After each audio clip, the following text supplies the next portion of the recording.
We're the Missoula City Band. Will you please rise and sing along with Ron Wilcott? Here's our national anthem.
Have a boatload full of birthdays for you today. Joe, let's see, Isaac Timmons, a member of one of the sons of our guest soloist tonight. Birthday is up. Joel Horseshoe, they turned 25. Wait, you here?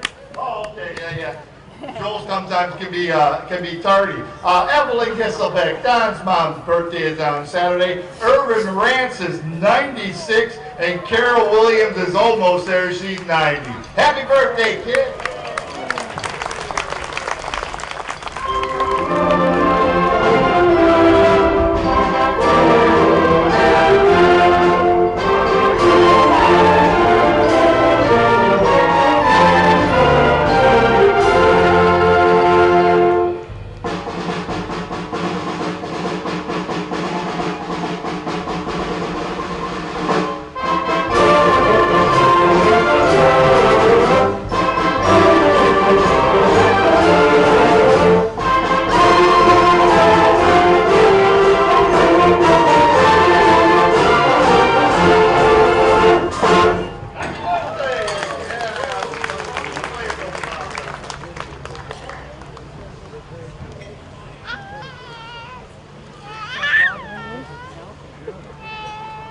Oh, blast from the past this evening. There'll be all kinds of things that come from before, many of them long before. In the research coming up to the writing of the history of the City Band book and last year's historical concert that we used to kick the book sales off with, I came up with tunes that I found in my research, many of which are not in our library anymore. Somehow we lost all the music in our library before 1940.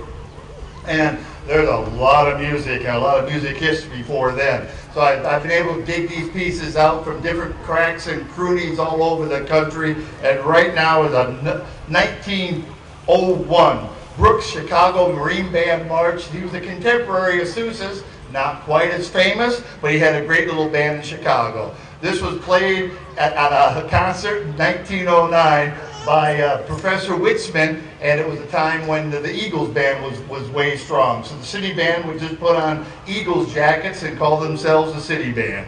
Here is, or the Eagles Band. Here is Brooks Chicago Marine Band March.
Not quite the march writer. That was Roland Sykes. His most famous march was, I have it written down. That was the second most famous march. Not quite the march composer that Sousa was. We'll be getting to some of his music this evening as well. Long before our time here, I got this music from the Boston, Montana band. Sam Trelaw was the director over in Butte, America. And he played his old war horse. You will love it. Our woodwind section just is horrified by it. They play so freaking many notes. Enjoy the Overture Tancred by Giacomo Rossini.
Boy, the people love their operas. There's no doubt about it. That was just the overture, okay? That was just to get things started.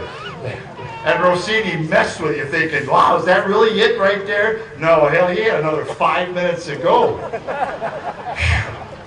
And then, you know, the opera probably took 3 hours after that.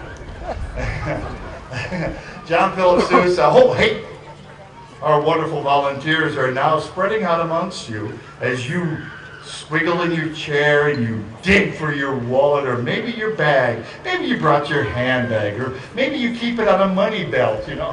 Wherever it is, dig down deep enough to thank you and the city for your generous support. Hey, and right now, Ron Wilcott's joining us on stage. And even though this is Sousa, it is not a march. He wrote this as an operetta, not like the opera that we just heard right there, but an operetta. He was enthralled with the music of Gilbert and Sullivan over in England, and he mimicked it, wanted in on some of the action. They didn't get much play anymore, but at the time they were quite popular, and it's all full of lyrics, and it's ridiculous. It's opera buffo, and it's about well, we were just about ready to enter with the Spaniards into the Spanish-American War. And before we did that, we made up stories about the Spaniards because we didn't like them, because they were doing bad things. That's why we ended up going to war with them. This little operetta is about an incident in Peru, because we didn't want to talk about Americans in Spanish fighting yet, because it hadn't quite happened. So the words are ridiculous. Ron brings it to life. Here is El Capitan.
And it's also a little teaser. Remember this fall, the community band's going to do an entire Sousa Centennial celebration. That may well be on the program. I know we played it here 100 years ago, and we'll see how the program goes along. The fella who edited that march, the scholar who edited it, will be our guest conductor. So it's all very exciting. And we're going to follow that up with a real march. Here is Armistice Day, written on Armistice Day 1922, and we'll educate the children about what Armistice Day was. It's now called Veterans Day, but Armistice Day was the laying down of the guns at the 11th hour, the 11th minute of the 11th month of the 11th year, 1911. That's right. And here's a march by J.E. Wells to commemorate that event.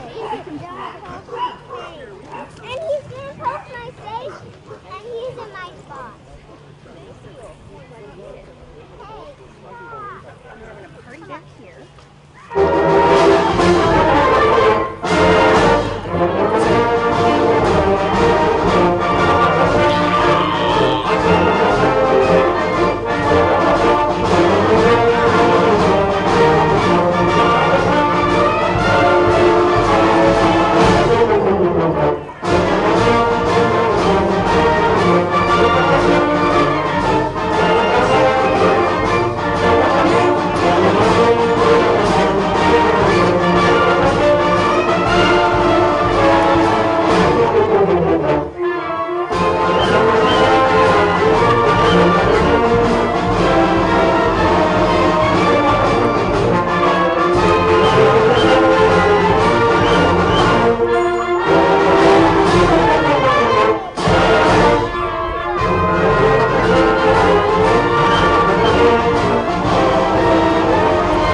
You can tell in 20 years a significant creeping up of arranging skills going on there. It's a much more complex march than the Chicago Marine Band March. And Pete Lawrence's grandfather, when he was director of this band, played that here in 1928. Pretty cool, not quite as old. This was written just before the, right around the time of World War II by the Russian composer Kabalevsky. The Blast of the Past is this young buck standing beside me who graduated from Sentinel when I was still teaching there. And he no longer lives here, but he continues to come back and visit parents and in-laws. And I said last year, well, are you still playing? He went, well, no, I'm raising a family. I don't even have an instrument. So he went on eBay, bought an instrument, and said, I'm going to play a solo with the city band this year. So the relatives are, hey, those are all his relatives right there, okay? And welcome to the bandstand. We'll get the mic all rigged up. Welcome to the bandstand, Neil Timmons on xylophone. Neil.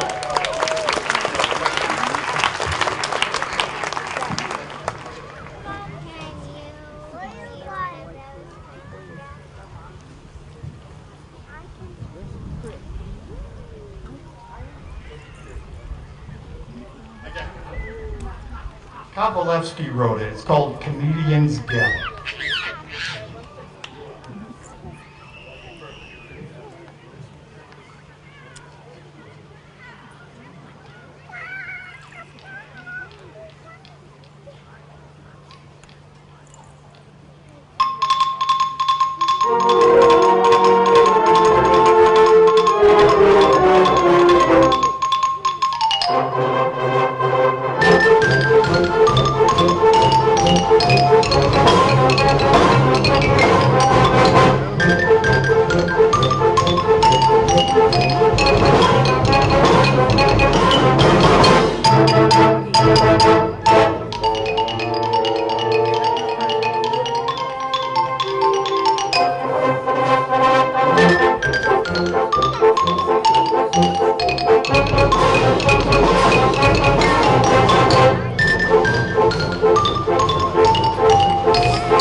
I gave him my famous admonition just before he played.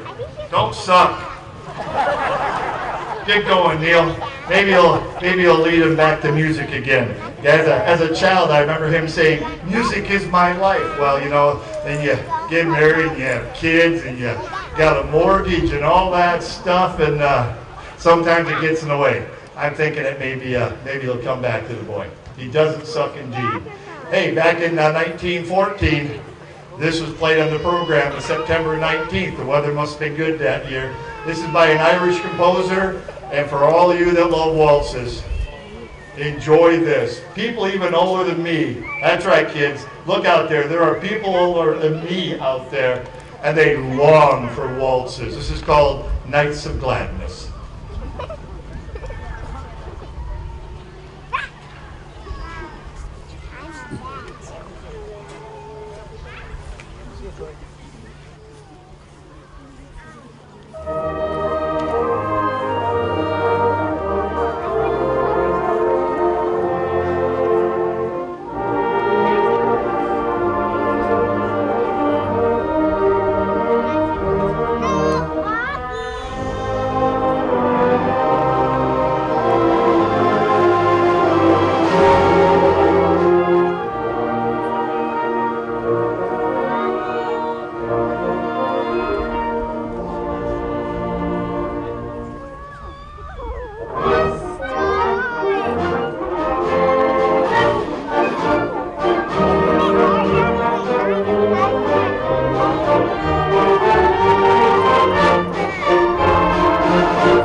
tell the ones that were smiling, I looked more and more like Andre Roux.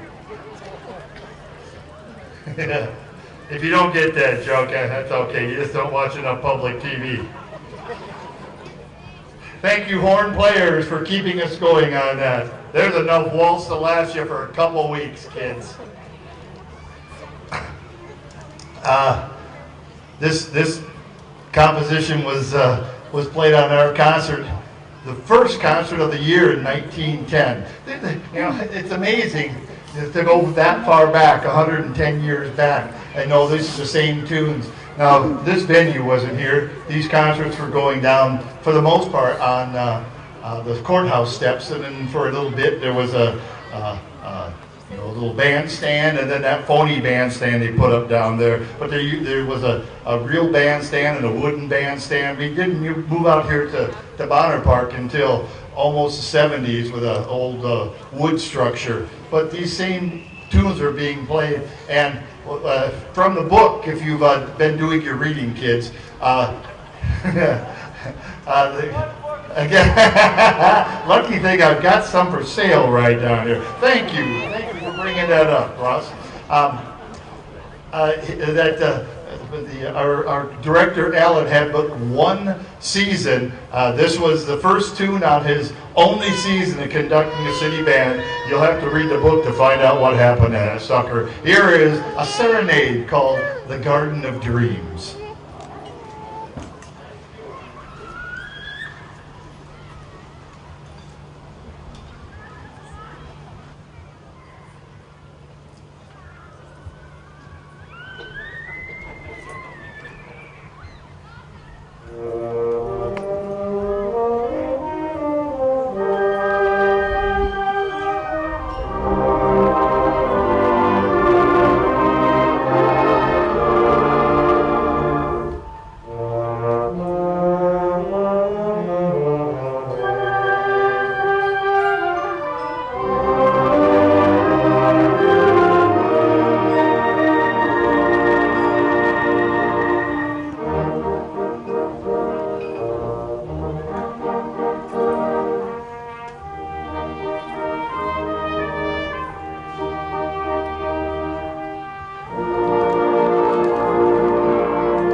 I've been practicing Hillary's name all day long. It's her third year in the band. I think I finally said it right. Almost as old. This gentleman was alive during that time when that piece was played here in Bonner Park. We hadn't heard of him yet, but boy, we sure did by the time he passed in 1971. We've all been touched by his music. We've got a quintet of folks that will split aside from the band, and suddenly you'll hear a Dixieland quintet playing along. Here's a tribute to the music of and the man, Satchmo, Louis Armstrong.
smart enough to play yet standing up. I see that Dean did it though. Dean probably the oldest one. Hey, speaking of Dixie, here's a collection of Southern melodies that came up from down south along with the music from New Orleans.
much, kids. And we'll be back next week, and our guest soloists will be Jesse and Caitlin. Thanks, Neil Timmons, for being here.